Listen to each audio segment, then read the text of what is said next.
Hey,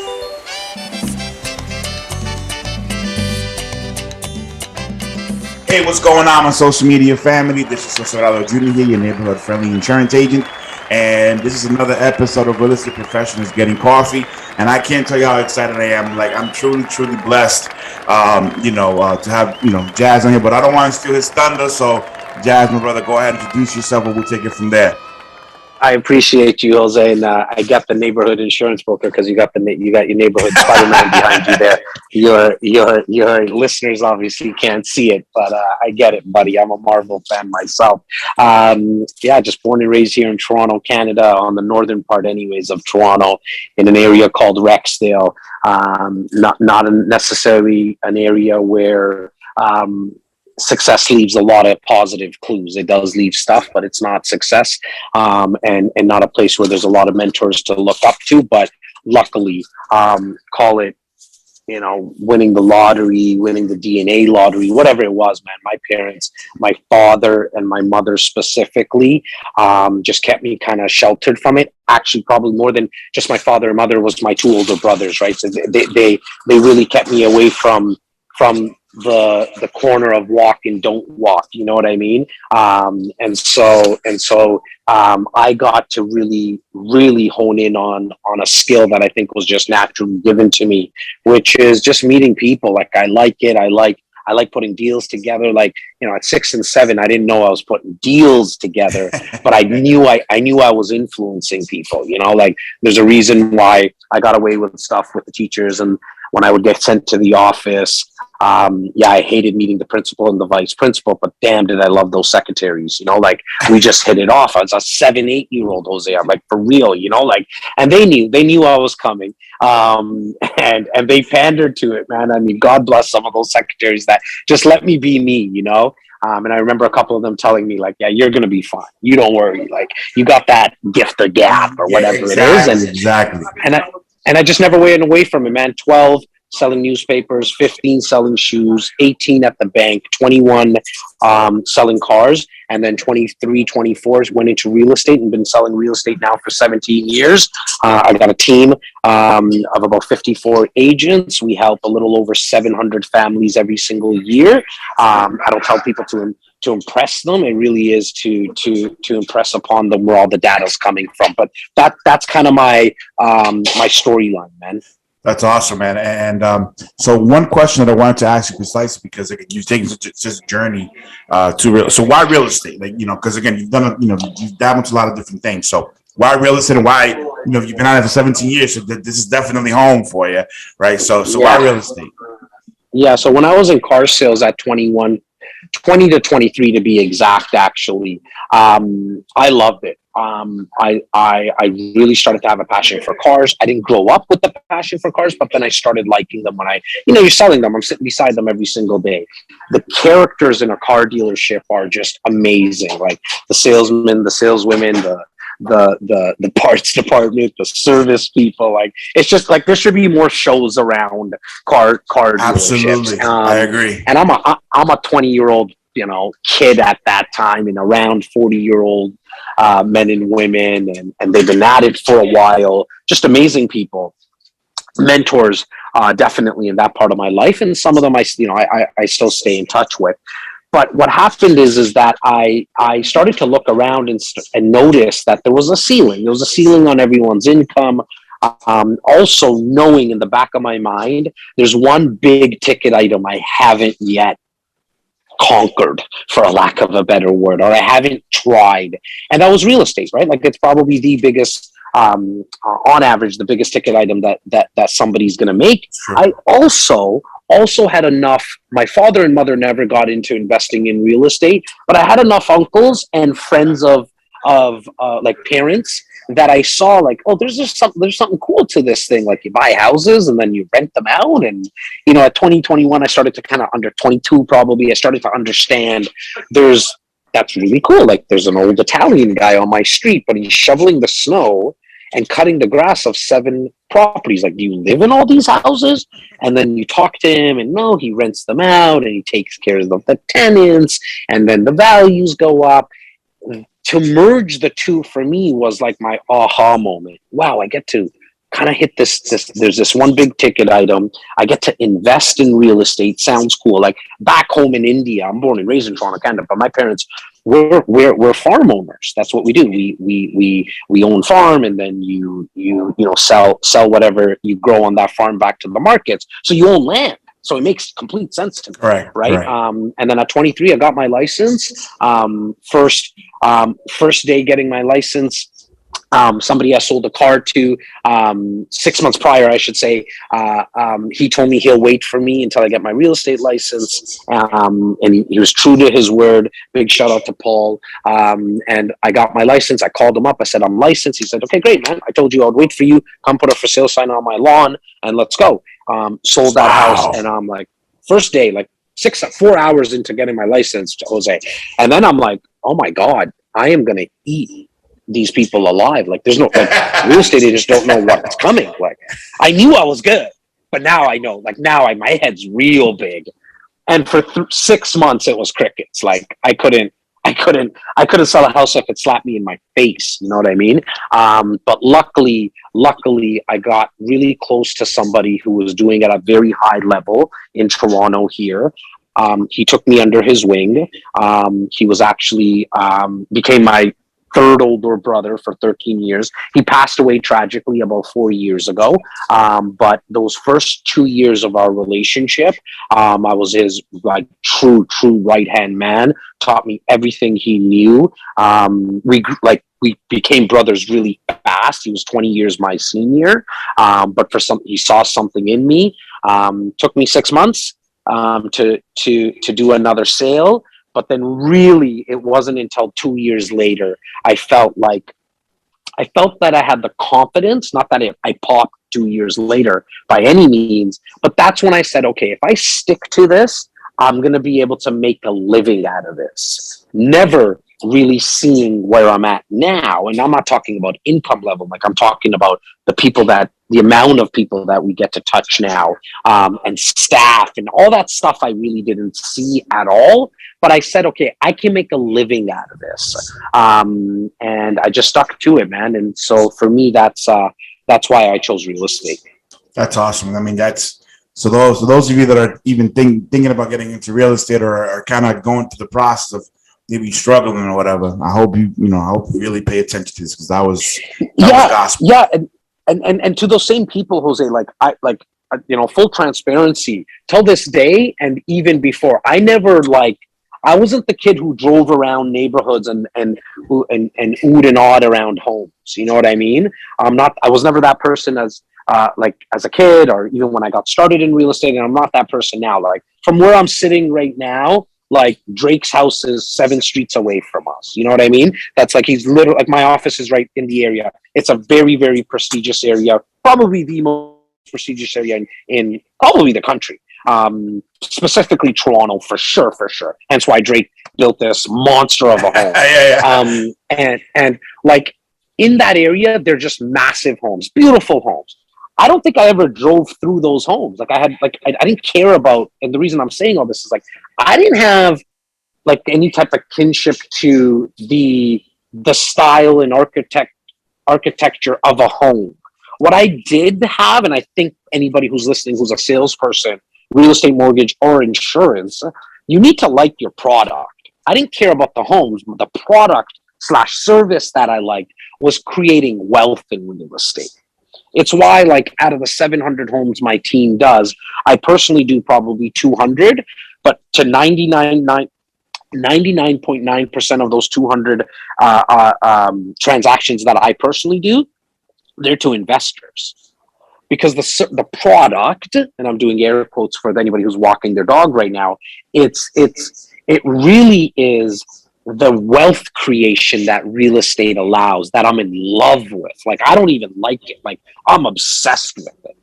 Like, and it's why I think I'm good at it, though, right? Because exactly. I like, when an article pops out, or a video comes out, or the government makes a change, like, I'm all over it. I want to know everything about it, because I know how much it affects my personal portfolio, but then the hundreds and thousands of people that I come to interact with on a yearly basis, I know that it's going to affect them. Now, when on the flip side, when there's a new style of a home and it's on the front page of Homes magazine, I don't even see it. Like, it's not even in my ecosystem. Like, it could be in front of me, my brain's not looking for that. Yeah.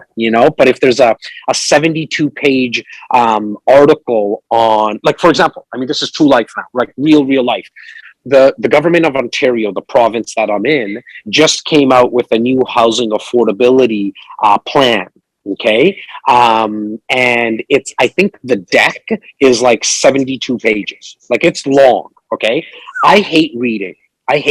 Okay. I like to listen, and there's no audio version of this, but I had my assistant print it out for me. And this weekend, for an hour and a half, I'm going to have a cup of coffee. I'm going to shut the doors in my home, and I'm going to read this with a highlighter, make a bunch of notes, call on people, because I know that, like, I just passed high school, so there's sometimes big words in these things that I don't know. And so I'm not ashamed to say it. I'm going to call on, it might be my business partner, it might be my VP, it might be the broker of record. I'm going to call on them and say, sorry, what does this mean? Like, I'm going to dive into it. Yeah. And I'm going to test myself, where I don't want any real estate agent in the city of Toronto to know that report better than I do, because then I'm going to start shooting videos on it, right? Because, see, I'm obsessed about it, because that affects people who are investing in real estate. And so I think what I'm, like, really wanting to implore people that are listening and watching right now to get is, if you can find the product or service that you're obsessed about, that is like that. I think you've won the lottery, because it's never going to feel like work. I always get the question on podcasts, right? And I obviously do my own as well. So when I'm sitting with guests, sometimes they turn it around on me and they say, like, how do you have all the energy to do all these videos? Like, I produce 15 pieces of content a day, Jose, like, on all the platforms, right? Like, right. And I still take calls, and I still, like, operate these two companies that I have. I'm in it. Like, and how do you do it? I'm like, well, it's like when I was a kid, like, when I went to go play basketball with my friends, my parents had to, like, pull me by my ear to get me inside the house, because I just want to play with the kids. I wanted to play with my friends. Yeah. It was a hobby. Right. And so this is a hobby. And when you can find that, I personally haven't found the blue magic pill to help people find that yet. Like, so I've, like, full transparency in that sense. But I think when you can actually really find out your likes, like, here's something really quickly. I think everybody should spend a day in their house with a flip chart, right? That has 15, 20 pages, 100 pages on that flip chart, and write all the things that you like. Okay. Like, I mean, like I like sunlight. I like food. I like sales. I like fashion. I like all that stuff. I like talking to people. I like all that. Then on another page, write all the things that you don't like, so your dislikes. Okay. Then on the third page, you should write all the things that you think you're skillful at. Right? Like, look, you've got some skill at X, Y, and Z. And then you need to go deep and write all the things that you just have no skills at. I've done that before personally, and I've helped others do it. Personally, I can tell you my like, just skillful stuff is, like, that list is long, okay? Way longer than the things that I'm skilled at. But what I decided to do is make sure that I'm not going to do all the stuff that I'm not skilled at.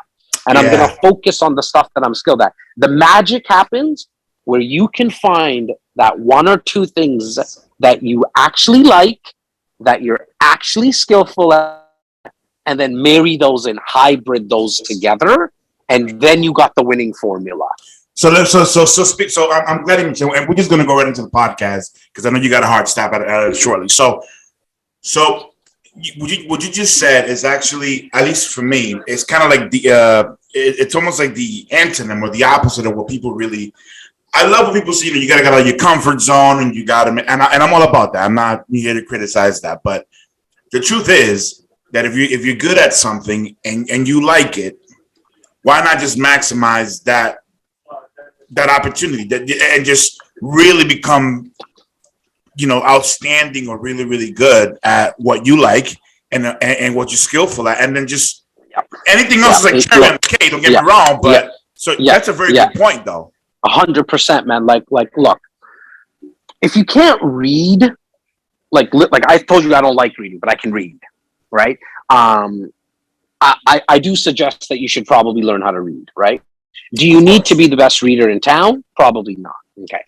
Do you need to know some basic math skills? I used to personally, I like math, like not the algebra and geometry stuff. Calculus Like and I all like that. multiplication probably because I like to, 5x, 10x things. Maybe that's a reason why I like to multiply. But I like that stuff, and I'm pretty good at it off the top of my head.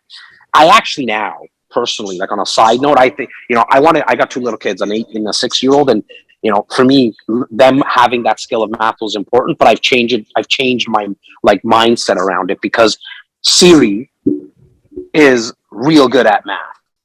You know what I'm saying? Like, You ain't lying. and she's real fast. So Correct. even that now has been very commoditized, right? But here's where I'm going with this. So you should learn some stuff that you might not be good at, like reading, because I think it's important. However, if you look at, and I don't know if I said his name off air or on air with you, but if you look at David Ortiz, I don't think my man really worried about hitting singles and doubles much. He had one goal in mind. He saw that green monster and he said, I'm gonna hit this ball above the green monster. He hit home runs and grand slams, and that's why he is going into the Hall of Fame. That's right. Okay. Now that's why I strongly believe you should always go all in on your strengths, because at the end of the day, when you work on your weaknesses, you'll make incremental changes. Like I can't edit a video, but damn, I know I'm smart enough and I got resources and I'm just a resourceful person and I'm obsessed. I can learn how to edit a video. I can. Okay. Absolutely. And I'll probably be up from a 0 to 10. Like if you give me Adobe Pro, right? I'm right now at a 0, but I can learn it and probably become a 5 to 5.5, maybe even a 6, right? But I know naturally I'm good at doing this video. I think your viewers are going to tell you if I was good or not, but I also like it. And I got that charisma per se, where I can take my 7.5 naturally, and I can probably take that to a 9.5 if I work on it. Exactly. Okay, right? And I actually like it, so it's going to be fun for me. I think going all in on your strengths allows you to hit home runs and grand slams in your professional and personal life. Where working on your weaknesses is going to just have you hitting singles and doubles. And I get it. Baseball, using the same analogy, baseball teams, some of them win with singles and doubles. But in your life, it's so much better when you hit home runs and grand slams because you're going to get to your objective a little faster because you're hitting home runs. Now, on that same token, when you said about getting outside your comfort zone, like I want to make sure everybody understands when you work on and go all in your strengths, you are going outside your comfort Correct. zone. Because I can tell you whatever you're going to be doing on a regular basis, like to work on your strengths, there is going to be so many moments that it's not going to be comfortable, right? And so that's when that unsettledness is going to start to appear. How much you want it is going to be determined by how much you actually like what you're doing. So it all kind of comes back together to really finding those likes and what you're skillful at. And that's the time. I'm a poker player. Haven't played in a while, but I love the game. But like when you got the skill at something and you like it, that's like truly having pocket aces, and that's when you go all in. Like now that's time, push in. I know some people don't like pocket aces. They like a big slick, like an ace and a king hand. But for me, when I get pocket aces, I know, like I'm about to go all in probably at some point. And so you personally, when you have found those two things, when you can mesh those two things together, go all in because you're going to be very, very, very surprised at the results you're going to be getting. Now, let me ask you. So, you obviously, you've established a very successful real estate business and your media business as well. But just really quickly, outside of of the business aspect of your life, what do you do? Like Jazz, what or are you one of these guys that's like consistent? Because I know you said you're obsessed with this, right? So I'm kind of in that same boat, but to kind of get your mind off the game every once in a while, what do you do, man? I'm an avid sports watcher. Like I probably know more about sports than I need to know. Like I just like silly stats, like who was on the starting lineup of the Cowboys. I'm a massive Dallas Cowboys fan, a Pittsburgh Penguin fan, and always was a Lakers fan. I love Toronto, the Raptors, but I just fell in love with those three teams when I was a young kid. So I mean, that's probably my escapism. Aside from first and foremost, I'm a dad too, right? So I mean, Correct. watching these kids grow and go through their the phases in their life. It's definitely a tough time at times, and watching them kind of choose what they want to do, and it's fun for me to watch. I obviously use them as escapism as well, because they don't care if a client didn't buy a house the day before, or Right. here in Toronto we went through 67 offers on a property and we lost 15 of them. They don't care when you go home, right? It's not in their realm or in their wheelhouse. So and then like I don't really get to now spend as much time with the friends that I grew up with. But I got a core group of friends so I'm 40 now. As I mentioned, since 12 years old. We still hang out, just not as much, and so it's probably once every 3 months, once every 4 months, we get a poker game going. But it's like old times. Like we rip on each other, we joke on each other. I'm not like they don't care about the jazz on videos. You know what I mean? That we're not talking about that. They don't give a crap about what I've done. It actually is a very healthy reminder of keeping me grounded, because there's those 4 or 5 people that it doesn't Facts. matter how big I get, or when we have rough times, we grew up together, like from 12, same Facts. area, same Facts. school. And when we open up a bottle of vodka, it's the same like it was 30 years ago. That's awesome, man. That's awesome, and it's actually, I admire that because it's true.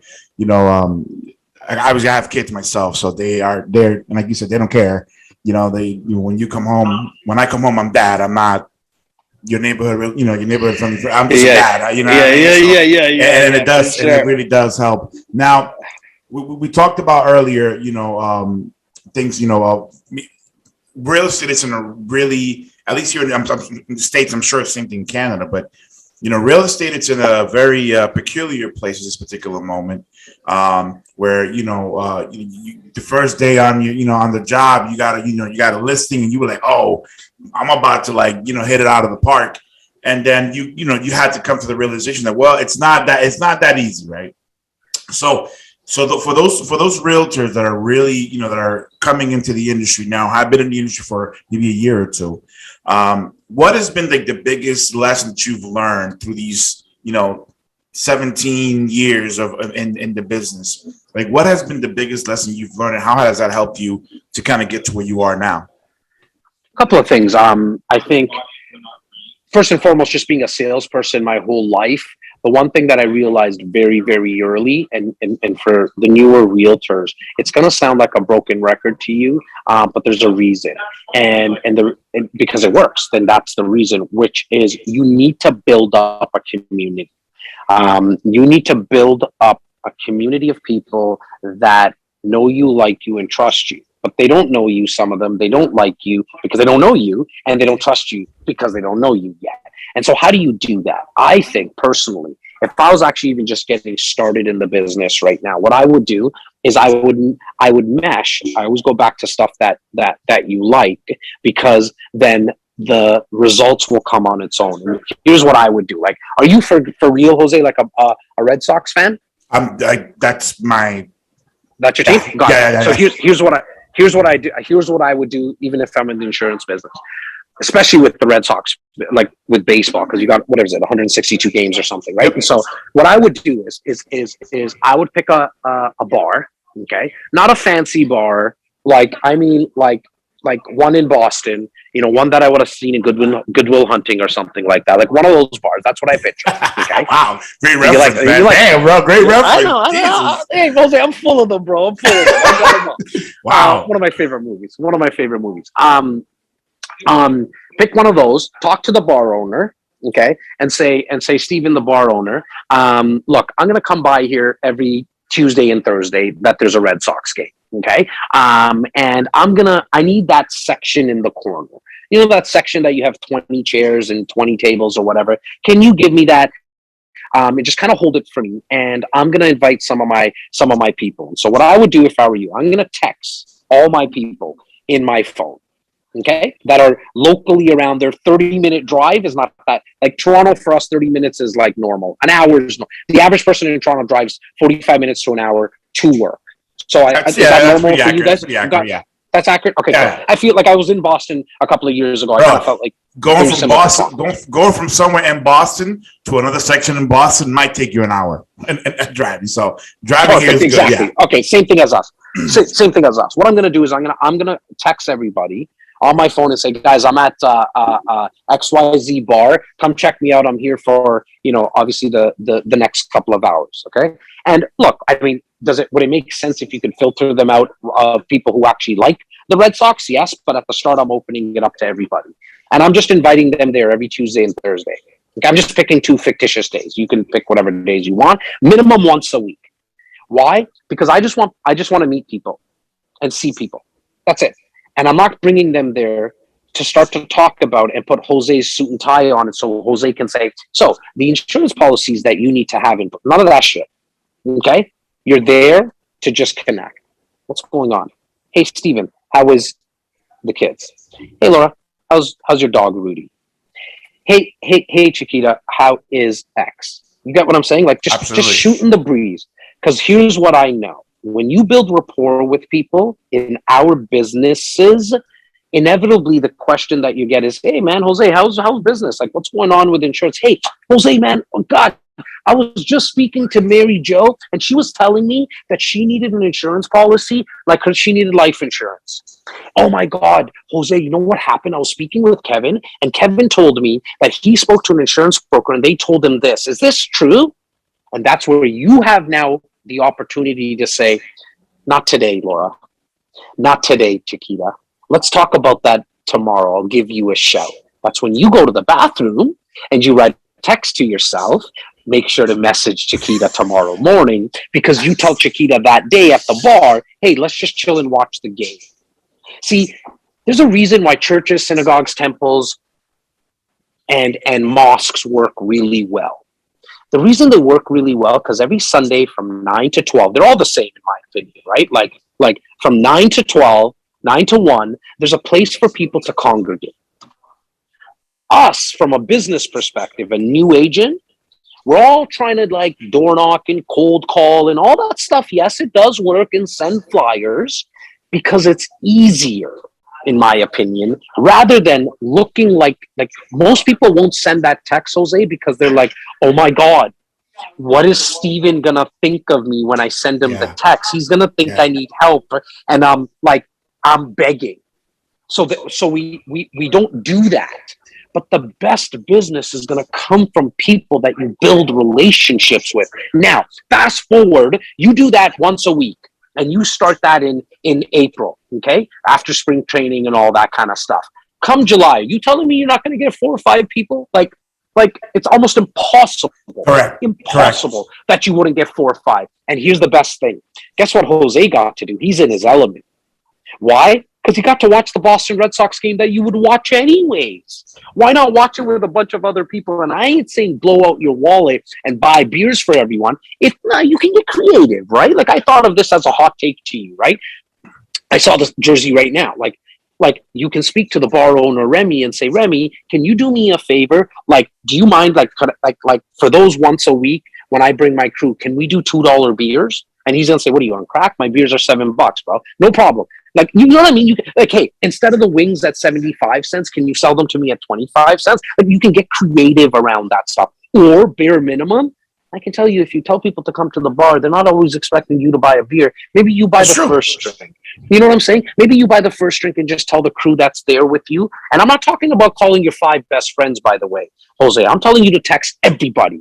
Guys, 7 p.m., Red Sox are playing the Jays. Like, first drink is on me. You can buy the first drink and then just tell everybody, like, look, you know, I can't get you guys drunk, and then I got to worry about you guys getting home. Like, I can buy you the first. You know, like, people are going to be okay with that. So, number one, like, to come full circle to your question, and I'm sure your listeners now know, like, I sometimes like the sound of my own voice, but I do remember the question. You good, man. You good. The question of, like, what have I learned? I've learned that you need to build a community of people that you consistently stay in touch with educational content. So you build the community the way that I did. And if you're listening, you're like, I don't like the Red Sox, I hate baseball. Great. What else do you like doing? Like, do you like skiing? Do you like food? Because then we can just, like, maybe you just have food parties. You know what I mean? Like, there's a company that made billions of dollars selling Tupperware, like doing Tupperware parties. You know, there's a lot of ways to do that. And then the number 2 thing to do is provide these people with educational content, not buy now, sell now, use me, like, you know, the time, it's so funny. Like, when I hear real estate agents, for example, especially in today's market, they're doing videos and they're saying the real estate market is hot and oh my God. And it's like, you're just scaring the shit out of people. Why don't you come up with an actual tactic that they can get into the marketplace? Like, isn't that a little different tack than, how's the market? It's hot. It's so crazy right now. You know, how about answering it really? Because not every single market is hot. And it's like, well, there's 1,000 micro markets in the greater Toronto area. Some markets are hotter than some areas are hotter than others. Here's actually some ways that you can get into the market that not a lot of people are looking at. And then what is that education? So provide educational content and don't worry about always selling to people. Let that organically happen. Because I can tell you, if you spend the time building a community and then providing them with value, they will come through your funnel and want to do business with you. Well, on that note, that was, you kind of, yeah, you went all in there, man. I can't thank you enough for doing this, Jas. You know, I know you're a busy man, and you know, I'm and one thing before we go, and I think I told you this on the IG Live a couple of months ago. We were in Clubhouse, and you said there was a stat about, I think it's like 80 or 90% of podcasts don't make it past episode number 8 or something like that, if I'm not mistaken. Or number 10, sorry, right. And when I heard that, I was a little bit discouraged because I was like, damn, you know, how maybe done like my 2, and I still haven't figured it out yet, but I know with consistency, I'm going to get to it. I'm going to get a ton of views and whatever. But the point is that particular, that quote from you really was like, you know what, just keep going, just keep at it. But again, congratulations, man, buddy. Congratulations. Oh, thank you, man, thank you. I really am, you know, I'm truly blessed to have you on here, man, and I'm gonna continue to, you know, see you on social media, and you know, hopefully when I get up to Toronto in the summer, I'll, you know, hit you up and we'll have a beer, man. If you don't reach out for a beer, it's an insult to me. So 100%, like true facts. No, I will. Like, you got to hit us up, for sure. And if we can match it up with a game, that would be really cool. If the Jays were playing the Sox, I'm not a massive baseball fan, but if you're coming to town, I'll make sure that at least. This is one thing I learned. One thing I learned when it comes to sports, I don't know how to skate. But I love going to a hockey game. I love, like, you know, like, to me, as if it's sports related, the only sport I can't really watch is golf.